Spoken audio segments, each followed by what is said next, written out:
Hey, Scott Horton here to tell you about this great new book by Michael Swanson, The War State. In The War State, Swanson examines how Presidents Truman, Eisenhower, and Kennedy both expanded and fought to limit the rise of the new national security state after World War II. If this nation is ever to live up to its creed of liberty and prosperity for everyone, we are going to have to abolish the empire.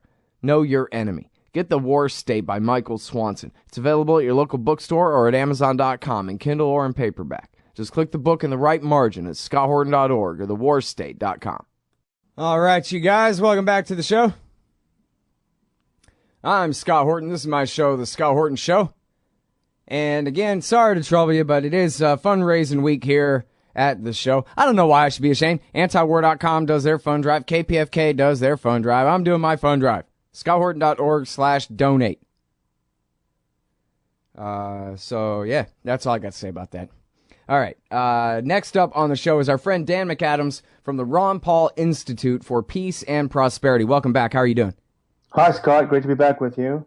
Very good to have you here. And so, first of all, let's talk about Iraq here a little bit, Dan. So, man, all over the place, it seems like, not just Reason magazine, but all over the place, people who, not necessarily just libertarians, I haven't been taking the temperature of the whole damn libertarian movement or anything, but I have seen all over the place at least liberals who certainly ought to know better, saying, well, geez, gotta go save the Yazidis, and everybody seems agreed that this Iraq War III is just a humanitarian mission, Dan, and so I wonder, what's your problem? Yeah, exactly. It is amazing, the same people who were burned in 2002, who, some of them did a mea culpa, but a lot of them didn't.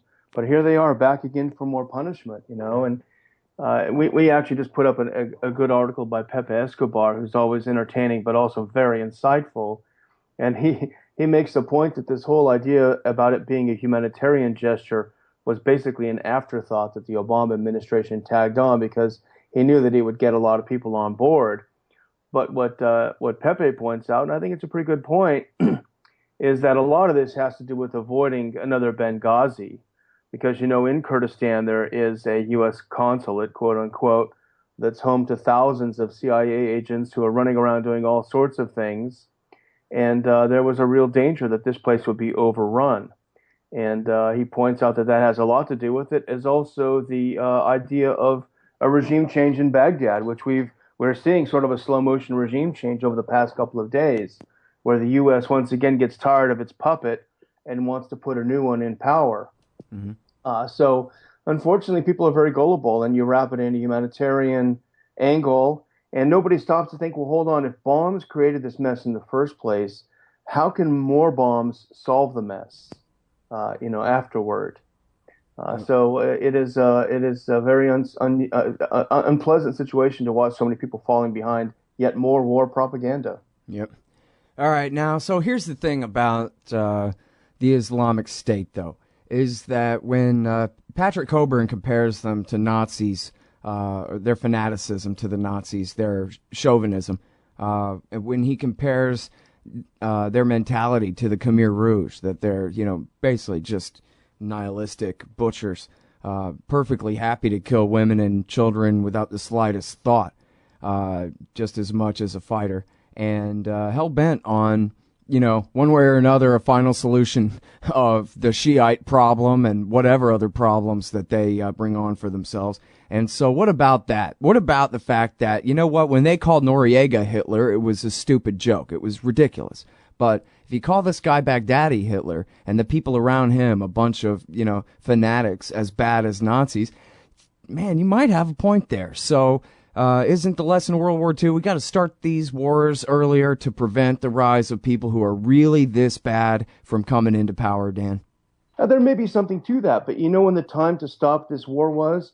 It was to stop it back in the mid-2000s when the U.S. put forth the surge, the Sunni awakening, the Arab awakening, that is what created this group in the first place. Yes, starting it earlier, which is to have said years ago to Saudi Arabia, stop supporting these lunatics. You provided them training, you supplied them weapons for years because your pet project, getting rid of Assad. And now you've created, as Coburn himself says, a Frankenstein monster.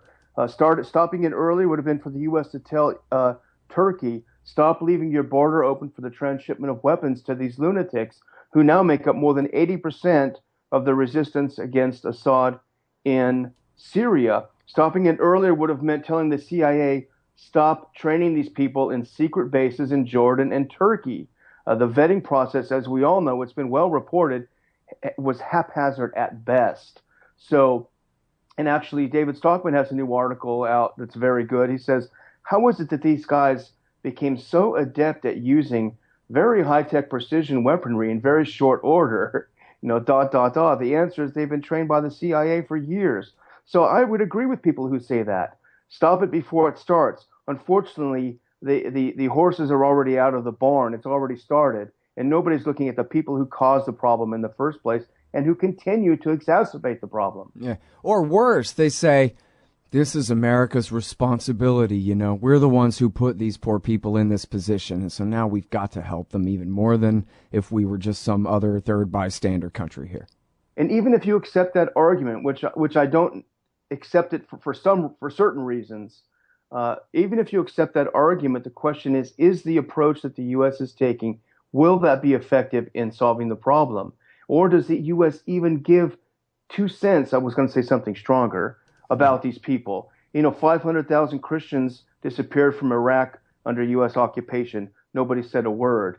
Christianity has been decimated in Syria, but because they were seen to be allied with Assad, who protected them, the U.S. didn't say a word. So the U.S. has lied about its concern for ethnic and religious minorities in the region when convenient. So why should we believe them now that they even care about these people? But supposing they did, how do we know that this approach is the right approach? It's not been successful in the past. Yeah, well, that's what I'm saying too. I guess, and the good news is that Western Iraq is not necessarily, paradise. I mean, there are a couple of rivers run through it and all that, but whatever oil resources are there are not that much. And so these guys might be, and I'm sorry, audience, I repeat myself a bit sometimes when I'm really, really right about something. These guys might be as fanatical as a bunch of Nazis, but they don't have a Germany to rule here. They've got a, piece of crap desert to rule, and they're hemmed in by enemies on all sides. I don't know, man. Dan, seriously, real world stuff. Never mind, ideology, because you and I could beat the hell out of everybody on ideology. But real life, if Ron Paul was the president and you were his national security advisor, and this was the final falling apart of the Iraqi state and war and men, women, and children being killed and all of this madness, seriously, what would you tell him to do? Well, to accept the fact that Iraq is an artificial nation, probably, to accept the fact that it probably will break up no matter what you do. The only thing you can do with military force is exacerbate the problem. You could use leverage, of course. You could tell Saudi Arabia to knock it off. You could tell Turkey to knock it off. You could tell the CIA to knock it off, although you might get JFK'd if you do that. But, there are things that can be done. Like Ron Paul, we said, well, I'm going to bring my own security to the White House. I don't really trust their Secret Service. Yeah, exactly. There are things that can be done. But, this is how propaganda works. It's, as we talked about last time I was on your show, it's not enough to oppose war. You have to oppose war propaganda. Mm-hmm. And the propaganda works by tugging at the heartstrings of people and saying, we've got to do something about these people. Okay, we all agree on that. Will this help? Probably not. It hasn't in the past. Yep. And what's interesting, you talk about it's just a piece of junk in the desert, but interesting that Kurdistan has now captured the oil fields in Kirkuk, which they've been salivating over for years. And you can bet your bottom dollar there are a lot of the equivalents of Joe Biden's son who over there profiteering on this as well. Yeah, including on CNN. I mean, Peter Galbraith, who worked for George Bush over there, there's an article at Forbes, the $100 million oil patch. All about Peter Galbraith, and he's on CNN today saying, we got to fight for the Kurds. Oh, really? Yeah, yes, exactly. You saw the same thing, as you remember well, in Kosovo, where Madeleine Albright and Wesley Clark and others all of a sudden became huge industrial tycoons down there after they liberated Kosovo. The same thing is happening in Ukraine with Biden's son and others, and in the oil fields of Kurdistan now Kurdistan. It's amazing. It goes to show how far a lack of shame can get you. You can do real well in American politics as long as you don't care if everybody knows just what a crooked, corrupt, lying, murdering thief you are. All right, well, hang on a minute. We'll be right back with Dan McAdams, formerly worked on Capitol Hill. Hey, y'all, Scott Horton here for WallStreetWindow.com. Mike Swanson knows his stuff. He made a killing running his own hedge fund and always gets out of the stock market before the government-generated bubbles pop, which is, by the way, what he's doing right now, selling all his stocks and betting on gold and commodities. Sign up at WallStreetWindow.com and get real-time updates from Mike on all his market moves. It's hard to know how to protect your savings and earn a good return in an economy like this. Mike Swanson can help. Follow along on paper and see for yourself. WallStreetWindow.com. Hey, welcome back. I'm Scott Horton. This is my show, The Scott Horton Show. I'm talking with Dan McAdams. He's at the Ron Paul Institute for Peace and Prosperity. We're talking about the nightmare of Iraq War III going on there in the Islamic State. But now to World War III, maybe. Let's get an update on what's going on lately in Ukraine. Dan, first of all, I'd like to ask you, I guess, about the state of the fighting and how much progress the Ukrainian military is making against the separatists in the east. Well, it looks like, certainly the Donetsk region is somewhat encircled by the Ukrainian forces, and Lugansk is a little bit. It has a border with Russia still, so things don't look that great for the rebels in the east.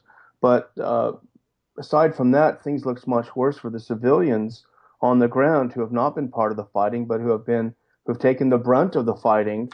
Obviously, from both sides has been disruptive, but there's plenty of evidence that the Kiev forces are simply wantonly shelling apartment buildings and blowing people up as they walk down the streets. So it's a humanitarian disaster that is up there with Gaza, really, but nobody wants to talk about it because these aren't the right kinds of people to be helped, and that's why you don't see the U.S. media worried about it or the U.S. government. When they do say something, they say that they're bombing themselves. This is the they did say it about Gaza as well. So they're not favored, and they're in a terrible situation. They've not had electricity or water in weeks, and they're trying to stream across the border to Russia or anywhere to survive, and it's a terrible tragedy. All right, now, so the United Nations is saying, and even I was surprised by this, and we've been talking about this, you and me and others on this show have been talking about this for months now, about the ethnic Russians in the east, the civilians fleeing to Russia. And I guess just because of the dearth of reporting, or maybe I just haven't been looking closely enough, I was surprised to find out, Dan, here in the Christian Science Monitor, that the UN is saying that almost 1 million people have fled eastern Ukraine for Russia. So I guess, they don't have to win a bunch of military victories if they can just scare all the population away. It's a way of, I wrote about it a few weeks ago. It's a way of ethnic cleansing the whole area and opening up to opening up to fracking so that Biden's son can make a fortune. Who knows? But it is an absolute disaster. No one's talking about it. As a matter of fact, I forget, it was a few weeks ago that one of the State Department spokespersons, I don't remember if it's Psaki or the other one, when asked about it, implied that these were just people going to visit their grandmothers in Russia, which is so callous and disgusting, but so typical of how these people are framing this issue. As far as American intervention, can you tell us about the extent of actual, intelligence and or special forces type activity there by the United States or our allies in helping the Ukrainian military? Well, we know because they've announced it that they've sent in an unnamed number of quote advisors, including people from special forces, as is always the case with advisors, to help them figure out how to win in eastern Ukraine. This is the escalation on the part of the West, all at the same time that yells at Russia not to escalate when we don't even see any evidence of Russia escalating. The irony of the past week is, as the U.S. was bombing Iraq for humanitarian reasons, it told Russia not to send in any medicine or food because the humanitarian needs should not be addressed by those who caused the problem in the first place. Yeah. So the irony there is awfully thick. But the latest thing really is this 287 trucks from Russia with aid, with food and medicine and things to support the civilian population in eastern Ukraine under the auspices of the Red Cross and with the initial agreement of the Ukrainian government.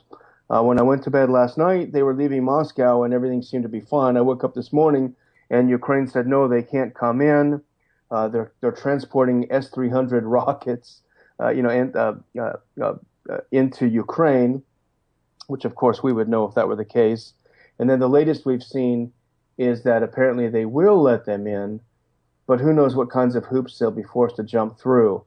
But there's 200 and some white trucks that are full of humanitarian supplies. And, if they are weapons, it would be probably the stupidest thing the Russians ever did. Because if they wanted to sneak them over, there certainly are better ways than putting them in these big white trucks. Right. But so the Americans are publicly warning the Russians, you better not intervene like this. And then so the Red Cross intervenes and brokers the deal. Yeah, it says, no, don't, even if you deliver food, we're going to consider it an invasion, is what the U.S. said.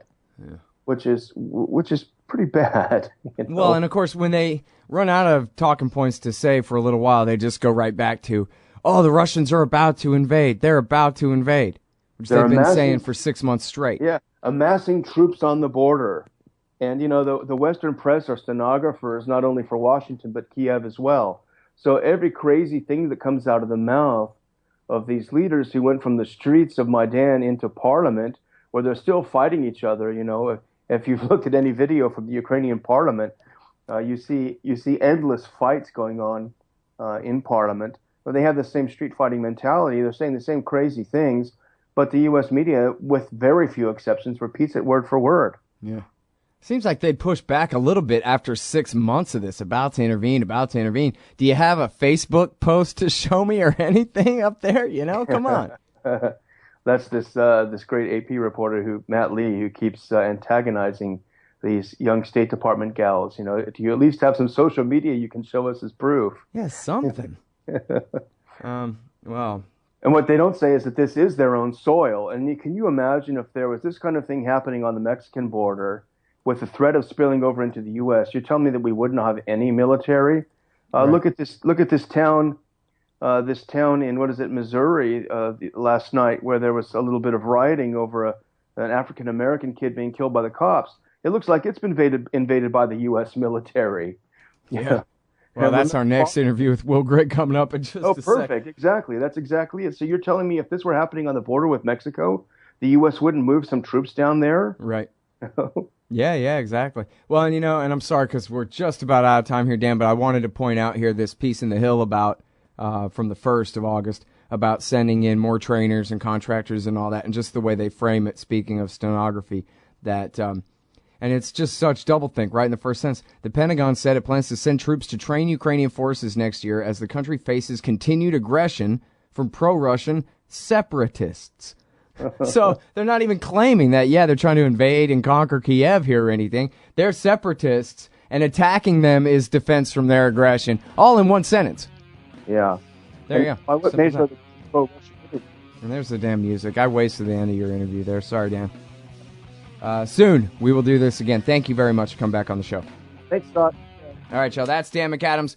He's at the Ron Paul Institute for Peace and Prosperity. It's ronpaulinstitute.org, and we'll be right back. Hey, you own a business? Maybe we should consider advertising on the show. See if we can make a little bit of money.